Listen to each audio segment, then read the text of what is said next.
muy amablemente además me dedicó algunas horas de su tiempo para poder construir conjuntamente lo que hoy traía ella para ustedes. Y mi intención es poder transmitirlo más fidedignamente estos conceptos básicos que ella quería que ustedes conocieran. Inicialmente, lo que quiero señalar es que los debates en torno a la identidad de género, a la orientación sexual, al sexo, están ocurriendo en todas partes del mundo. Se están cuestionando los términos, se están redefiniendo y en ese sentido, pues entonces los conceptos están cambiando. Lo que hoy decimos que está dado, no sabemos si en 1, 2, 3, 4 años la realidad de las presentaciones de las personas con identidad diversa nos vaya mostrando que son distintas y por tanto los conceptos cambian también. Nada más por poner un ejemplo, esta es la portada de una edición de la National Geographic del 2017, donde el título es Género, la revolución. Y aparecen preguntas, no sé si alcanzan a verlas, dice, ¿puede ayudarnos la ciencia a navegar por el paisaje cambiante de la identidad de género? La National Geographic visitó 80 hogares en 4 continentes para preguntarles a los niños cómo el género afecta sus vidas. La respuesta de este grupo diverso, las respuestas resultaron astutas y reveladoras. Es decir, estamos cuestionándonos el género, estamos cuestionando la sexualidad, que es más amplia que el género y es una cosa que va a seguir en evolución, no está terminada. La juventud de hoy ve la sexualidad como algo más expansivo. Hasta hace algunos años, gran parte de la sexualidad estaba reducida a la genitalidad por múltiples factores, por desconocimiento, porque la globalización, el internet todavía no estaban tan abiertas al público como que nos permitiera conocer cosas diversas de otros países, lugares del mundo apartados. Pero hoy en día las comunidades están socializando más lo que pasa con su sexualidad, ¿sí? Lo privado ha dejado de ser exclusivo y se ha vuelto público en muchos sentidos. Y desde allí los jóvenes cada vez más se piensan en sus ideas, en sus deseos, en lo erótico, en los vínculos afectivos y cada vez menos de manera exclusiva en la genitalidad, ¿sí? No queda de lado, no queda afuera, pero es solo una parte que explica el gran espectro que implica la sexualidad. Y por otro lado, las identidades de género, es decir, las realidades que nos van mostrando los chicos, chicas, chiques en nuestros consultorios, en los colegios, en los pueblos, en las comunidades, empiezan a forzar la creación de nuevos conceptos e implican nuevas maneras de referirnos a estas identidades. Por eso, en algún artículo que revisaba hace un par de años, nombraban más o menos 17 siglas, más allá de LGBTIQ, para tratar de contener la diversidad, ¿sí? A hoy hemos ido entendiendo que comprender las múltiples formas que nos permiten nombrarnos o con las cuales nos identificamos, hace mucho rato dejaron de poder ser contadas. Hay unos conceptos básicos que creo que es importante nombrar y que es la intención de esta presentación, y es comprender estos 4 aspectos que por mucho tiempo se han confundido y que entre otras cosas han sido fuentes de los procesos de discriminación que han ocurrido dentro de la comunidad. Entonces, el sexo hace referencia a nacer macho, hembra o intersexo. Es decir, es el componente de los genitales lo que está determinando el sexo asignado al nacer. Lo nombramos, ¿sí? Se nace con unos genitales y son las personas que reciben quienes declaran si es macho, hembra o intersexo. Desde allí estamos rompiendo con el binarismo. No es cierto que existan solo 2 sexos, ¿sí? El intersexo es un tercer sexo.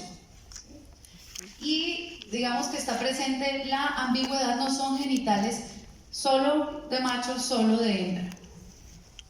Por otro lado, entonces, está el tema de la identidad de género, que es lo que más nos va a ocupar en esta presentación, que tiene que ver con la sensación interna que cada persona tiene de definirse como hombre, mujer, género fluido y otras tantas letras que podríamos nombrar.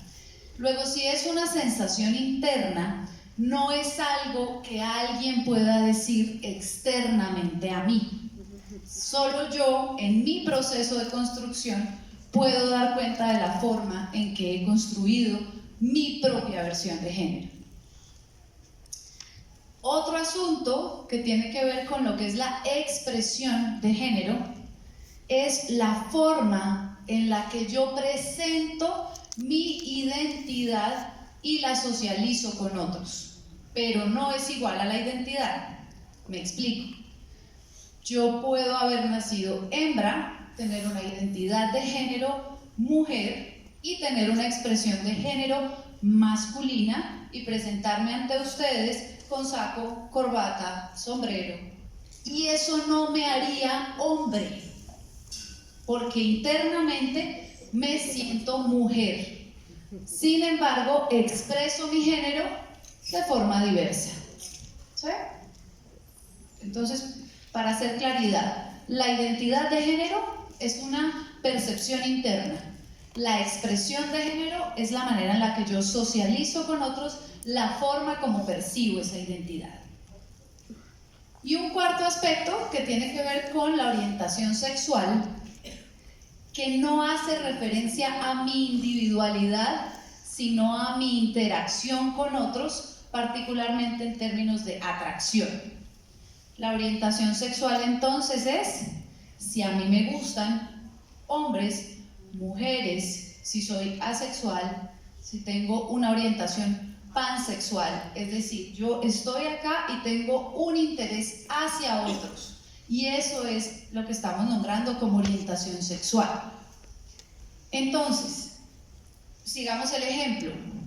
Nazco hembra, tengo una identidad de género femenina, una expresión de género masculina, es decir, saco, corbata y sombrero, y mi atracción sexual es hacia los hombres.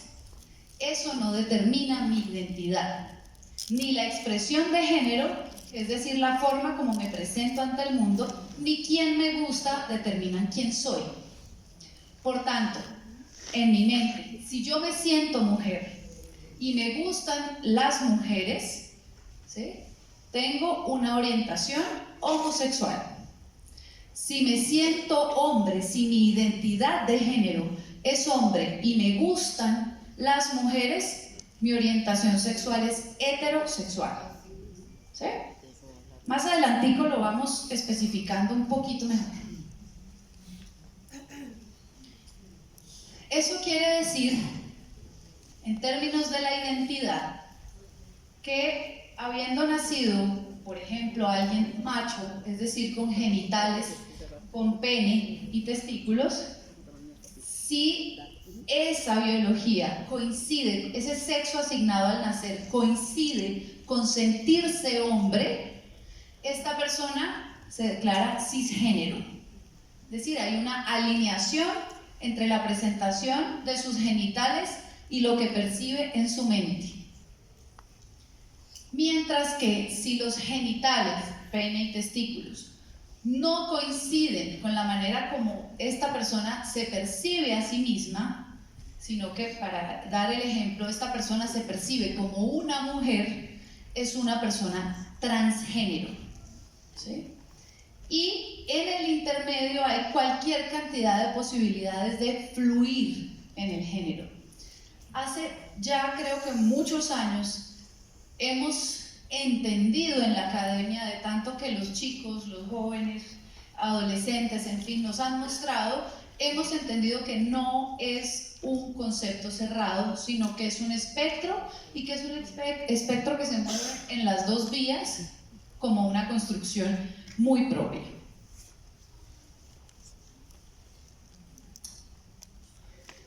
Ya habíamos dicho que el género es diferente de la orientación sexual. Sin embargo, aquí quiero reforzar algo que Lisa fue muy enfática en la conversación que tuvimos, y es muy importante que las personas entiendan que el género tiene 3 componentes: el cuerpo, la identidad y la sociedad en la que esta persona se desarrolla, ¿sí? Y que el cuerpo está marcado desde antes por muchas percepciones de quienes están rodeando a esta persona. Por otro lado, entonces, la orientación sexual está hablando de una interacción con otros y que puede responder a atracción física, sexual y o romántica.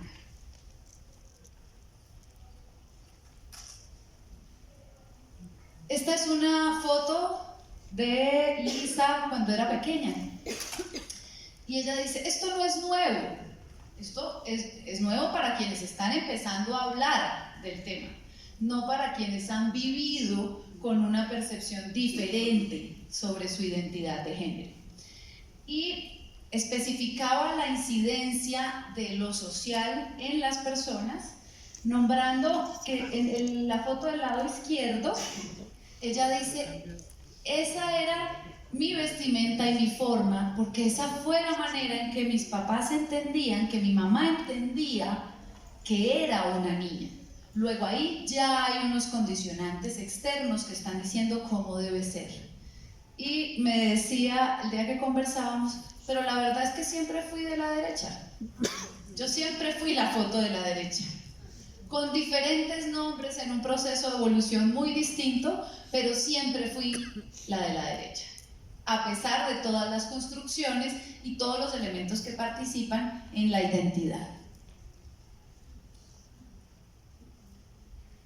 Como les decía, desde el principio la comprensión del género está cambiando, por eso estos eventos, por eso las publicaciones, por eso los debates teóricos que están ocurriendo en la academia, porque está pasando en lo real. Y bueno, y creo que eso no es exclusivo de la diversidad de género o la diversidad sexual. En general, las teorías evolucionan cuando la realidad pasa por encima de ellas y las vuelve inútiles. Entonces, creo que aquí también pues es igual. Y los chicos, chicas, chiques de generaciones más tempranas están empezando ya a traer en su discurso este tipo de cambios. Entonces, por ejemplo, la mayoría de millennials, entre 23 y 38, ven el género como un espectro en lugar de algo binario, que por supuesto no sería igual si preguntáramos en otro tipo de generación con más años. Y el 12% de los millennials se identifican como transgénero o género no conforme. Ha habido, digamos, un argumento de que la identidad de género es rara, que la incidencia es muy relativa y que por tanto es anormal, es decir, fuera de la norma. ¿Sí? Esto está bastante lejos de la realidad. Como lo percibo, es una respuesta a la discriminación que ha existido en torno a esto. En la medida en que hemos ido abriendo posibilidades para la diversidad, se ha ido, digamos, abriendo el discurso de los chicos para cuestionar su género. ¿Sí? Y no solo su género, sino su orientación o cualquier otro asunto que tenga que ver con la sexualidad. Cuando la sexualidad ha bajado un poco digamos, la característica de tabú, no sé si la pierda algún día, pero por lo menos se ha disminuido y la podemos nombrar un poco más. Entonces también los chicos han ido presentando más. Aquí tenemos un 12% y esto va en aumento. Y lo puedo decir desde el ejercicio de la psicología clínica. Los chicos cada vez más se preguntan, y aun cuando ese no sea el motivo de consulta, empieza un cuestionamiento en relación a ¿quién soy? Y es un quién soy que va asociado a la adolescencia, asociado a la niñez y por supuesto conectado con la sexualidad. Otros datos con chicos entre 13 y 20 años sobre su percepción en relación con el género. El 56% conocía a alguien que usaba pronombres de género neutro. Solo el 44% dijo que siempre compraba ropa que era diseñada para su propio género y el 70% apoyaba el uso de baños para todos los géneros, es decir, baños neutrales.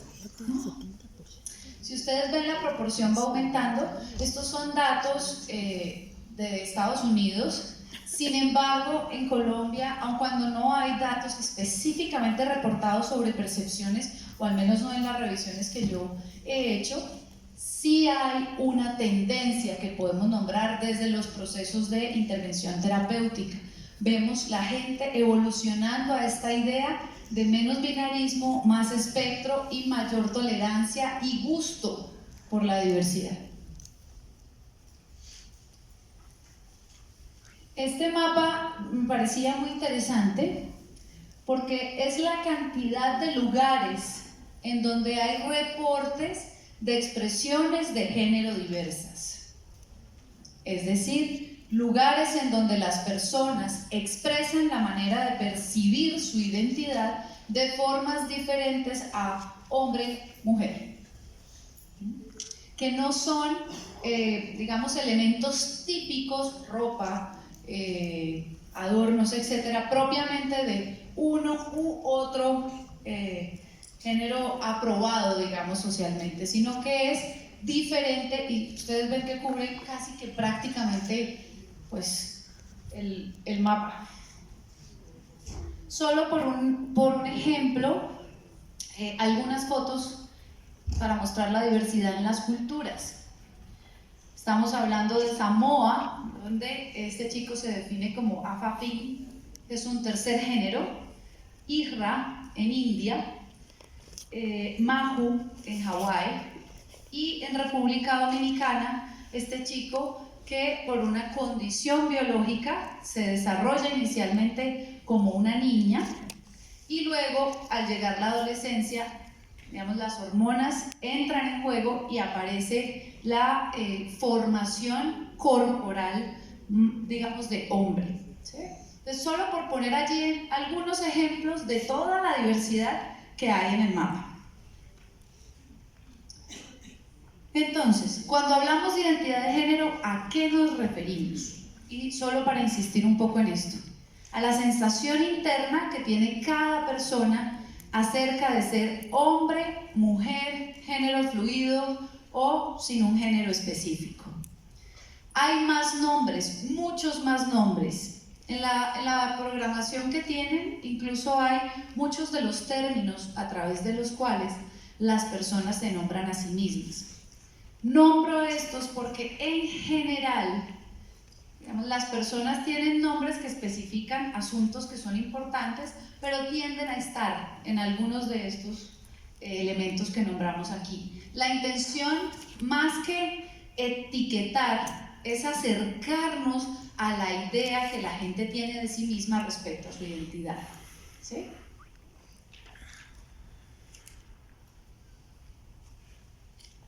En términos entonces de las tres dimensiones del género, aparece el cuerpo como primer asunto y probablemente en el que más énfasis Lisa quería que se hiciera en la presentación, ¿sí?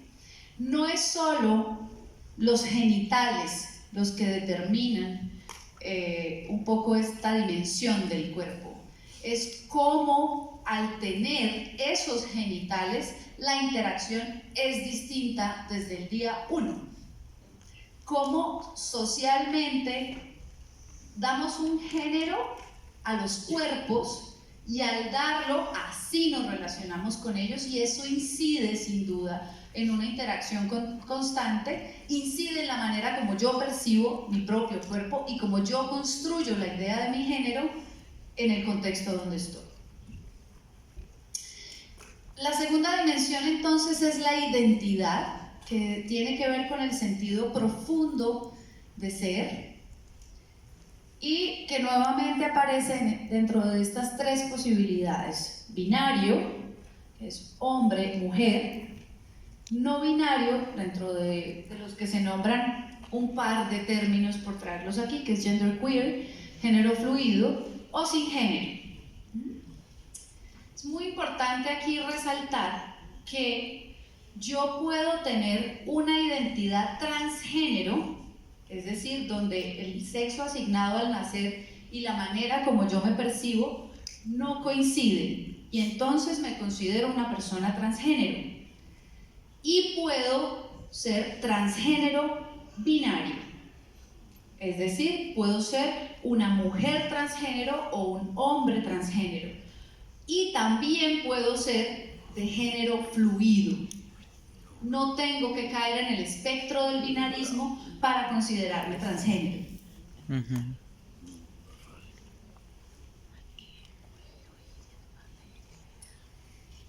Este punto es muy importante, y es que la identidad en particular puede variar entre personas que utilizan el mismo término. El año pasado que presentaba una conferencia para psicólogos, uno de los elementos en los que yo insistía es: usted no sabe del paciente, el paciente sabe de él mismo. Solo él puede contar de sí para que usted lo ayude a construir aquello que él, ella o ella quiere construir. Y creo que eso es muy importante. Yo necesito acercarme y preguntar qué es aquello que hace sentir cómodo, cómoda al otro en esa interacción. Porque no hay una sola forma ni una verdad instituida, porque otra vez insisto, es una verdad interna.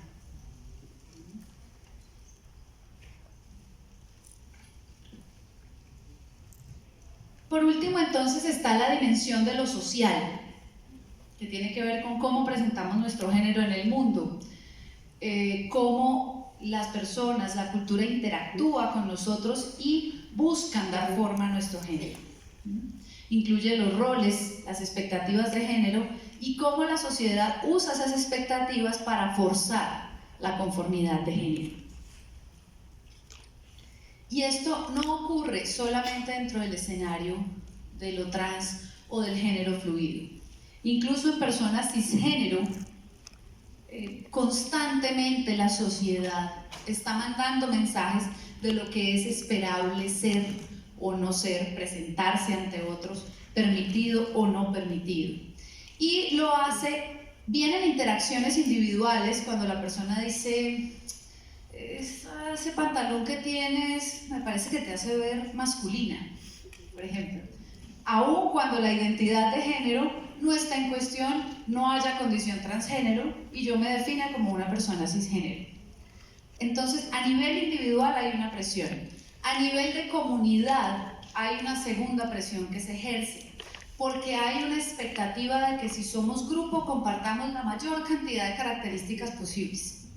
Y hay un nivel más macro que tiene que ver con las políticas que aparecen en las diversas instituciones, familia, colegio, hospitales, etcétera, para, digamos, forzar la conformidad. Entonces, una de las luchas que hemos tenido en la clínica es los baños neutros, la posibilidad de que las secretarias comprendan que es importante que se le pregunte a quien llega a un consultorio cómo quiere ser llamado. El tedio asociado a esto, ¿no? Es como: pero es que yo no le puedo estar preguntando a cada persona que llega a la ventanilla, pues, ¿cómo quiere que le diga? Y pues sí, al menos en esta consulta sí es importante, porque además eso, digamos, disminuye el riesgo de alteraciones emocionales en quienes consultan.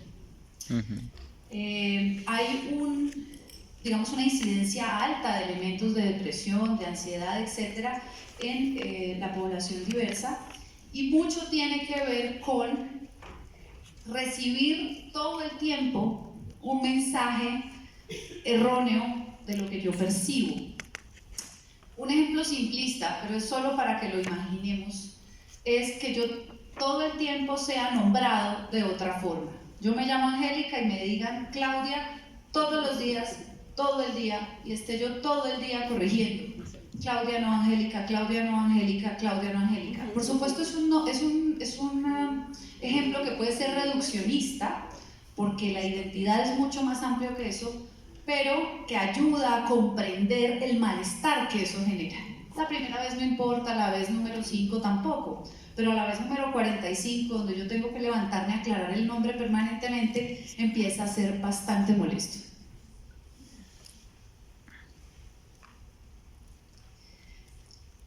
Tenemos entonces estas tres dimensiones y el uso de estos gráficos es para explicar que las posibilidades son infinitas. Estas son las combinaciones de colores posibles. Y yo puedo ubicarme en donde me sienta más cómoda.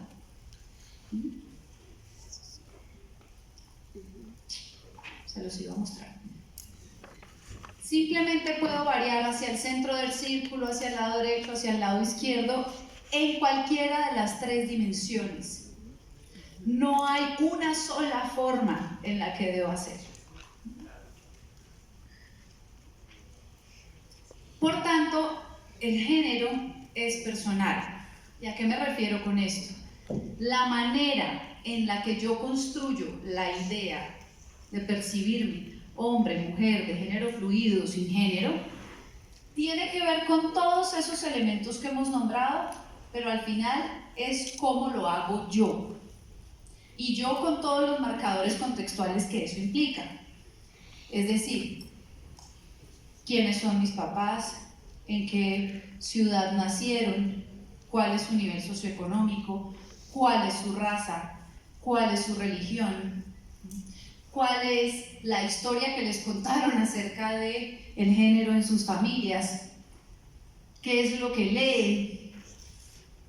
No es lo mismo que lean, digamos, asuntos que les permitan un poco mayor flexibilidad, así leen otro tipo de literatura. Son una cantidad de condicionantes que van haciendo, digamos, un poco mella en la propia persona, y esta persona entonces construye la idea de ser. Por supuesto también con lo que yo percibo de mí, con lo que es una sensación que no puede ser determinada externamente, que es el caso de los chicos transgénero más jovencitos, ¿sí? Chicos de 4, 5 años, cuyos padres están tratando de enseñarles que ser niña es una cosa y ser niño es otra cosa, y los niños dicen, ajá, por eso mismo, yo no soy eso. Es decir, creo que eso es bastante claro y muy marcado. Y son absolutamente insistentes. Yo no voy a esa fiesta si tú quieres que yo me ponga esa falda. Y ya. Pero ¿cómo te vas a perder la fiesta de tu mejor amiguita? Mira que hay torta, mira que va a haber recreacionistas, mira que no voy. Entonces, esa apropiación es muy personal e implica todas estas variables que estamos revisando. Y lo que hacemos a lo largo de la vida y que nunca termina es buscar una congruencia de género. Buscamos que esas tres dimensiones estén alineadas a lo largo de la vida.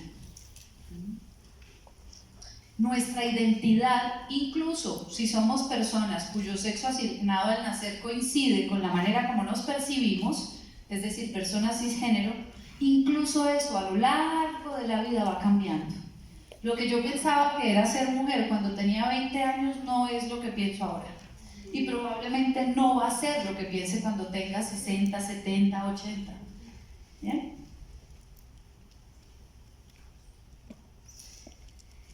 Y esta es otra verdad que ha sido muy discutida y por lo cual hemos recibido muchos cuestionamientos en la clínica de género de niños y adolescentes. Y es, pero ¿cómo van a trabajar con niños si los niños no son capaces de definir? Y ahorita al final vamos a hacer un ejercicio donde ustedes mismas puedan darse algunas respuestas en relación a cómo fue que construyeron la idea de ser mujer, hombre o de género fluido. Pues sí, la identidad de género muy tempranamente da noticias para el chico, chique, adolescente. Y en general es estable. Lo que ocurre es que van cambiando los conceptos y la capacidad del niño para nombrarlos. A los 4 años, por desarrollo, un chico, chique, chica, puede decir qué le gusta, qué juguetes le gustan y qué juguetes no le gustan, ¿sí? Puede decir qué ropa le gusta ponerse y cuál no. Probablemente no le sea tan fácil decir, ¿sí? La manera como yo me percibo es una niña. Algunos lo nombran, ¿no? Pero no necesariamente es algo que aparezca en el discurso. Y los cambios hormonales que vienen con la adolescencia, que además no solo son hormonales, sino cognitivos, porque los chicos entran en el pensamiento abstracto, les permite empezar a cuestionar otras cosas que antes de la adolescencia no aparecían. Entonces los papás en las sesiones me dicen, pero si nunca había dicho nada, ¿cómo es que esto a los 13 años viene a pasarnos? Además, una cosa que pasara para todos. Pero tiene que ver con esto, con que el chico va entrando en interacción con otros, las hormonas van jugando un rol y sus procesos cognitivos y afectivos también. Por tanto, a temprana edad hay una identidad estable acerca de lo que yo percibo como mi identidad de género, pero se va un poco, el núcleo queda establecido y se van moviendo un poco aspectos más externos a lo largo de la vida. Sin embargo, pueden pasar años antes de que la juventud transgénero o no binaria lo discuta. Esta es una investigación que ya aparecen los autores y mencionan que la edad promedio en la que los chicos se dan cuenta es 7,9 años. Y miren la edad a la cual lo comentan. Son casi 7 años de diferencia en promedio. 7 años en los que el chico, chica, chique ya ha estado construyendo esta idea en su cabeza. Ya hace rato que ha ido explorando, solo que no lo ha dicho de manera directa. Entonces, en muchas ocasiones con los padres, digamos, lo que vienen a referirnos es, esto cayó de la nada.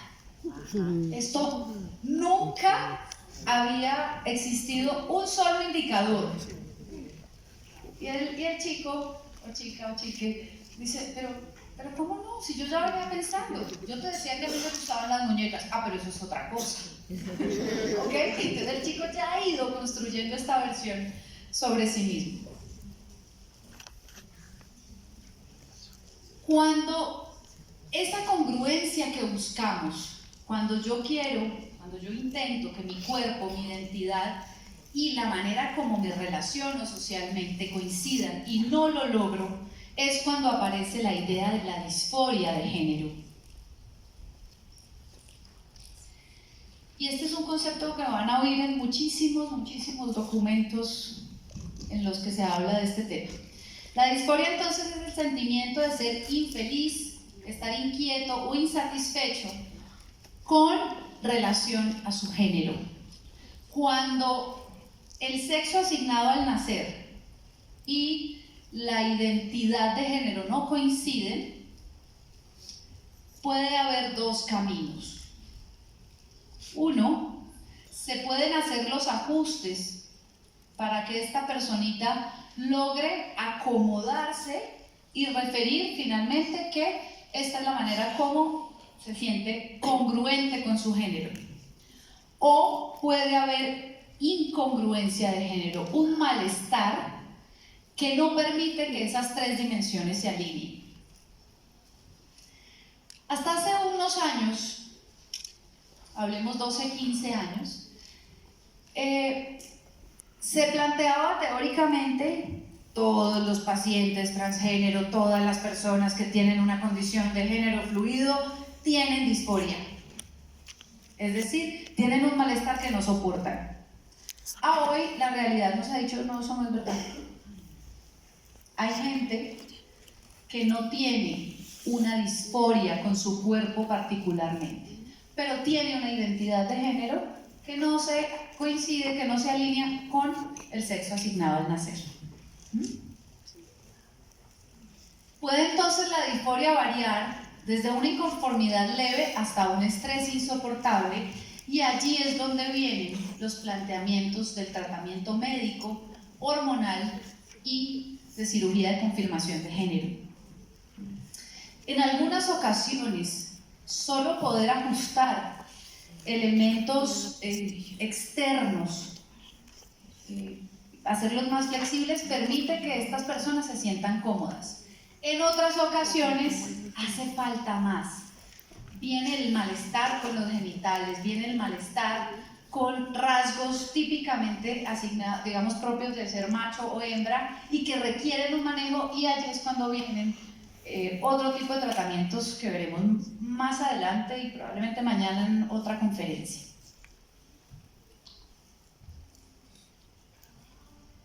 Y por último es presentar la idea de que la disforia de género cambia a través del tiempo y ocurre frecuentemente. El malestar que yo experimento hoy puede variar a lo largo del tiempo, incluso en la medida en que yo pueda hacer ajustes para sentir más cómodo y más congruente mi género con mi cuerpo y con mi relación en lo social. Y bueno, aquí es un argumento que desde mi perspectiva es importante en el trabajo con niños, niñas, niñas y adolescentes, y es la presencia de un profesional. Ha existido, digamos, desde siempre y provocado por los profesionales la idea de patologizar las identidades diversas. Y creo que estamos aprendiendo también, ¿no? La realidad coge, nos empuja y nos dice eso que usted está diciendo no es, y entonces vamos a pensar distinto. Sin embargo, en muchas ocasiones el apoyo de un profesional que dé soporte a esos cambios es muy importante con estos chicos. ¿Por qué? Porque muchos tienen niveles de ansiedad altos, niveles de depresión muy altos, riesgos escolares muy importantes, situaciones familiares de muchísimo conflicto que no le permiten procesarlos a nivel individual. Es decir, el apoyo del profesional no es para enseñarle cómo es que su identidad de género debe ser. Eso la APA lo tiene cuestionado hace muchísimo tiempo.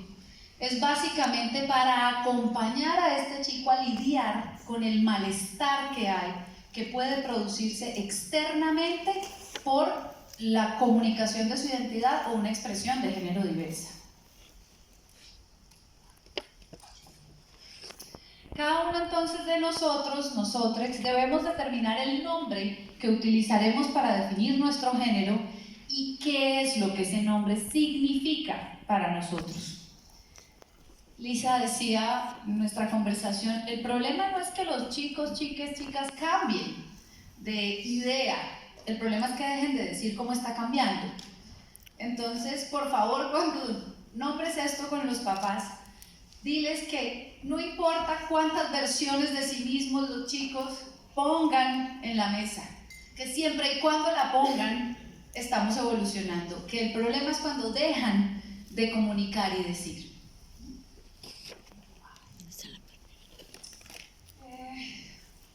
Y un último concepto que tiene que ver con la transición, en este caso la transición social y el de transicionar. La transición social es un proceso que propone, múltiples organizaciones, entre ellas la Asociación Americana de Psicología, en donde se plantea que estos chicos puedan vivir por un tiempo estimado en el género percibido. ¿Qué quiere decir eso? Con el nombre que se acorde a lo que ellos perciben, con expresiones de género de la identidad que ellos perciban, se alinea con lo que sienten, y funcionando socialmente en el entorno con el género percibido. Esto es un proceso, como todo, un poco único cuando uno trabaja con chicos. Sin embargo, es muy importante, porque es lo que le permite a estas personitas saber dónde se sienten cómodos. Así como las personas cisgénero vamos a una tienda y miramos, ¿verdad? Y empezamos a escoger, no, esa blusa me parece muy transparente, no, no, sí, a ver, yo ensayo, ¿ok? Eso, llevado un poco a términos psicológicos, es lo que se busca con la transición social. Que haya una capacidad de experimentar lo que se percibe y desde allí la persona pueda decidir o el joven, pues, pueda decidir un poco dónde es que llega la congruencia de género que buscamos a lo largo de la vida. Entonces, esta transición social incluye usar un nombre diferente, usar pronombres diferentes, cambiar en ocasiones el peinado, el corte de cabello y escoger ropa que se ajuste a su identidad dentro y fuera de casa. Usar los baños acordes con su identidad de género, y lo que buscamos entonces es que el chico experimente la expresión de su género. En muchas ocasiones, una vez hay este proceso, los chicos dicen, oye, ¿sabes qué? Luego de experimentar esto, no se alinea mucho con la identidad que yo percibo de mí. Luego, ahora vuelvo y tengo un interés en esta otra ropa, ¿sabes? Ahora me gustan estas, y los juguetes que prefiero son estos y estos. Y a eso le llamamos en ocasiones la de transición. Eso ha sido muy cuestionado porque se ha considerado que es un fracaso. Pero ya hicimos todo, pero ya la familia ha hecho todo este proceso, pero y ahora entonces nos va a salir con que no. También hablábamos con Lisa, y esto no es un fracaso, es la búsqueda propia de su identidad. Y nosotros como familia tenemos que acompañar ese proceso de búsqueda de su propia identidad, como acompañamos otros procesos. La escogencia de la carrera universitaria, las preferencias amorosas, es parte de lo que hacemos como papás y como cuidadores de estos chicos y adolescentes. Entonces, dejar claro que transicionar no es un fracaso y que los chicos siempre están evolucionando, no es un retroceso. Les pido, después del timbre, 5 minuticos. Lo que quisiera estas son algunas preguntas para reflexionar. Probablemente no tengamos la posibilidad de conversar sobre ellas, pero les pediría que tomen unos 2-3 minutos para elegir alguna de estas preguntas que les permita pensar un poco y lo compartan con su compañero del lado derecho, simplemente para hacer la reflexión en torno a cómo fue que yo construí mi idea de quién soy. ¿Ok? Entonces me voy a robar unos 3 minuticos. Y mientras tanto podemos pasar los papelitos de las preguntas y con mucho gusto las contestamos, si es posible.